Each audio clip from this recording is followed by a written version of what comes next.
बिस्मिल्लाहिर्रहमानिर्रहीम। अस्सलाम वालेकुम। कैसे हैं आप सब? उम्मीद है आप सब खैरियत से होंगे। आज मैं बहुत ही अच्छे तरीके से फालसे का शरबत बनाने लगी हूँ। ना ही हमें जूसर की ज़रूरत पड़ेगी, ना ही हमें चूल्हा चलाने की। तो इसको क्या करना है, सबसे पहले फालसे को अच्छी तरह किसी टोकरी के अंदर डाल के वॉश कर लेना है। ये मेरे पास है 1 पाव फालसे का। तो ये मौसम है फालसे का, गर्मियों के मौसम में तो ये बहुत ही बेहतरीन होता है मैदे के लिए। तो सबसे पहले एक बाउल में डाल करके उसके अंदर चीनी डाल दिया, यानी जितने गिलास आपने बनाना है शरबत उतनी चम्मच आप चीनी डाल दें। तो इसको अच्छी तरह से इस तरह हाथ के साथ मिक्स करना है। मिक्स करने के बाद इसके ऊपर ढक्कन रख के इसको 1 घंटा रेस्ट पे देना है, ताकि हमारी जो चीनी है वो अच्छी तरह से मेल्ट हो जाए इसके अंदर। तो अच्छा जी, 1 घंटा गुजर गया और 1 घंटे के बाद देखें हमारी जो चीनी है वो फालसे के अंदर अच्छी तरह से मेल्ट हो गई है। और ये देखें, ख़ास तौर पे ये उन लोगों के लिए है जो गांव में रहते हैं, जिनके पास जूसर नहीं होती है। वो फालसा पीने को उनको दिल करता है, लेकिन वो जूसर मशीन की वजह से नहीं पी सकते, या लाइट का प्रॉब्लम हो, तो इसी दौरान भी आप ये बना सकते हैं। तो ये बहुत ही जल्दी तकरीबन 5 से 6 मिनट के अंदर अंदर जो है हमारा जो जूस है वो बन के रेडी हो जाता है। अच्छा, ये मेरे पास है मैशियर। इसके तहत अब मैंने इसको अच्छी तरह से इस तरीके से मैश करना है, ताकि अच्छी तरह से हमारा जो फालसा है वो मैश हो जाए, गुठलियाँ इसकी अलग हो जाएं और इसका जो जूस है वो निकल आए। इसको इस तरह से दबाते जाना है, दबाते जाना है।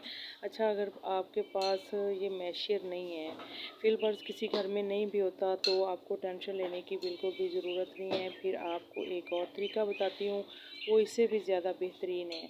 तो आपने क्या करना है, इसको एक साइड पे रख देना है जनाब, और हाथों को अच्छी तरह से वॉश करके साबुन के साथ, तो आपने इस तरह हाथ के साथ इसको मैश करना है। तो इसी तरीके से आपने मैश करते जाना है हाथ के साथ। तो ये देखें, इसको तकरीबन मैं 3 से 4 मिनट इस तरह से हाथ के साथ इसको मैश करूँगी। इसकी जो गुठलियाँ हैं वो अलग हो जाएंगी और जो फालसे का जूस है वो अलग हो जाएगा। लेकिन थोड़ी सी मेहनत है, ज़्यादा नहीं है। तो अगर आपने पीना है तो मेहनत करने में क्या अर्ज है। तो ये गांव के लोगों के लिए, या जिधर लाइट वगैरह का प्रॉब्लम होता है, जूस पीने को दिल करता है, लाइट नहीं है, चलें जी इस तरह बनाएं और पिएँ। तो ये देखें कितना अच्छी तरह से मैश हो गया, कितना प्यारा कलर निकल रहा है इसका, और इसकी जो गुठलियाँ हैं वो बिल्कुल अलग हो रही हैं। अच्छा जी, इसको अब हमने सारे को मैश कर लिया है, और फिर दोबारा मैशर के साथ अच्छी तरह से मैश कर लूँगी। अच्छा, इसको अब साइड पे करते हैं। तो जूस सारा हमारा निकल आया है। अच्छा, अब हमने लेना है एक जग ले लेना है, इसके ऊपर इस तरह की एक छिलनी रख लेनी है। तो अब जो जूस है उसके अंदर मैंने ठंडा पानी डाल दिया है।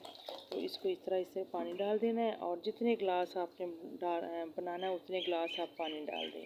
तो बस इसको इसके अंदर इस तरीके से आपने छिलनी के ऊपर सर्विस कप के साथ डालते जाना है साथ साथ, और साथ साथ ऊपर से इस तरह से दबाते जाना है, ताकि जो हमारा जूस है वो अच्छी तरह से निकल आए, और वो जो हमारी गुठलियाँ हैं या जो लम्स वगैरह वो ऊपर रह जाएँ।